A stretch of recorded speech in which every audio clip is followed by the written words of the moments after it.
So what you're going to do is you're going to open up your PDF and you're going to go to the prompts, copy one of the prompts depending on which one you want, and you're going to paste that into Midjourney.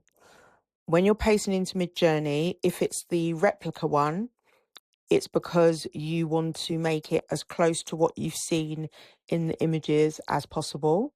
So just copy it into midjourney.com and then you will have your images. If you want to then use one of the other ones, I've included a glossary, and in there are over 100 different little actions for you to use to mix up your prompts a bit. So as you can see, there's a hair one, and there's lots of different clothing ones and things like that. So then you would come back into Midjourney or any other image generator and just paste again and just keep playing around. If you do have any questions, you've got my email and you've also got my social media, so just let me know. Bye.